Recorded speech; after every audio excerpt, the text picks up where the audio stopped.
Hey guys, today is April the 26th of 2022, and I think it was time to go over Bitcoin. I got a long position on a stock called HIVE, ticker HIVE. I'm in at 170, but it's good to look at Bitcoin to kind of get a gauge on what's going on in the crypto world. So without any further delay, let's get into it.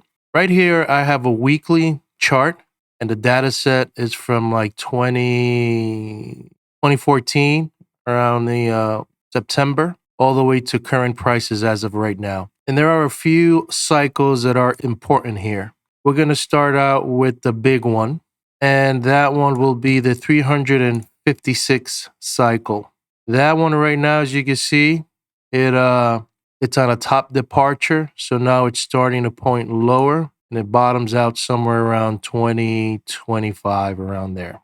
The next cycle that comes up will be the 173. This one is in a downtrend cycle, and it bottoms out. It hits a trough around January the week of the 23rd of 2023. This one's in a downtrend, and the correlation on this one with Bitcoin is pretty strong compared to the 356. Oh no, you know what? The 356 has a strong correlation too. So both of these are pretty good in regards to price action. The last one is the 41, which is the dominant cycle. It's a little smaller, a little more fractal. And you can see that we're in an uptrend, and it hits a peak somewhere around the week of June the 13th of 2022. So what can we get out of this data set and these cycles? Well, the smaller one is still in an uptrend, and it peaks out around June the 13th, the week of the 13th. And then the other two, the 173 and the 356, are in a downtrend. When you do a composite of the 356 and the 173, this is what you get. Downtrend to like April of 2023, and then it goes up, and then, or kind of sideways, and then it goes down. If we take the 356 off and have just the 173 and put the dominant cycle, this is the projection you get. So it could, push higher, or maybe get a bounce somewhere into May, the 23rd that week, and then push lower into November. So those are the things that are showing up on the weekly chart. Now we're going to go into the daily chart and see what we could get there. Okay, so this is the daily chart, and we're using the data set from November of 2019, the current prices. And there are a couple of cycles here. We already know on the weekly cycle, the 356 and the 173 are in a downtrend, while the dominant 41 is in an uptrend.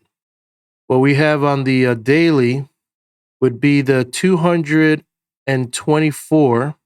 It's in an uptrend till June, the week of the 19th of 2022.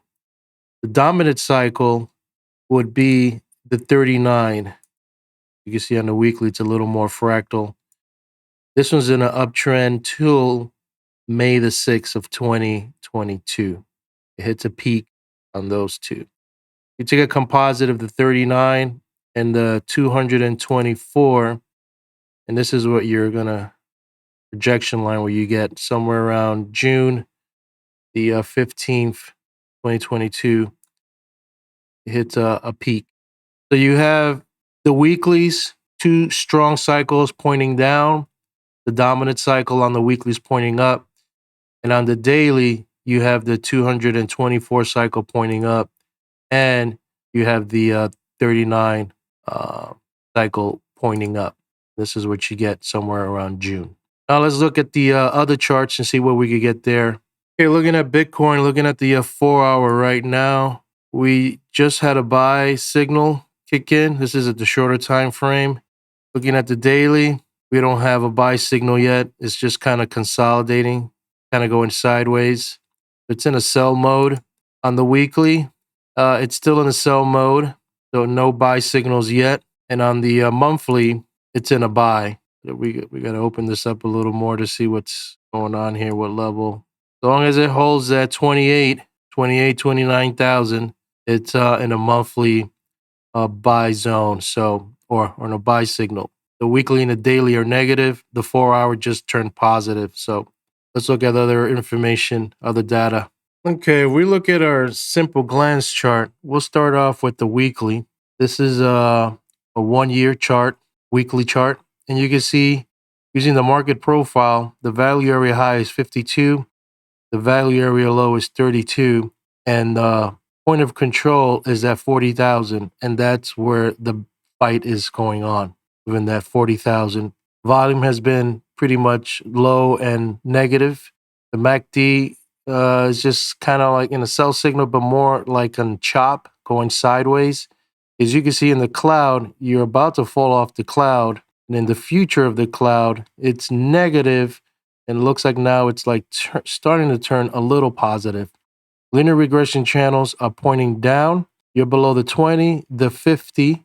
The good thing is that you got the 200 below you and the 100. So those are the only two positive moving averages.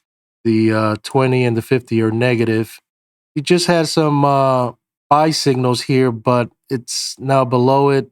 And we haven't had, and a sell signal, actually. I can see it right here, PPS sell signal. So it's negative right now. And the weekly, I look at it as a mid-time frame, and it's weak.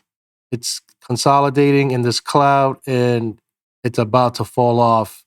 And if it's going to push lower, it's going to test this value area low of 32. You look at the daily, Monday had a nice strong volume, but then, the day hasn't ended yet. Some bulls came in. It's pretty much very choppy. You're kind of back and forth in the cloud, and this is a strong level of 41, pretty much that 40 and 41. You see it right here. You're below the 20, the 50, and the 200 SMA. Linear regression channel is kind of pointing sideways to like slightly higher on the daily chart. And on the MACD, it just looks like it's just very flat. Look, now it's battling, you'll see it going negative and positive. But it's just consolidating. It's just waiting for something to happen, or some big players come in and maybe move it. But right now, it's in a standstill.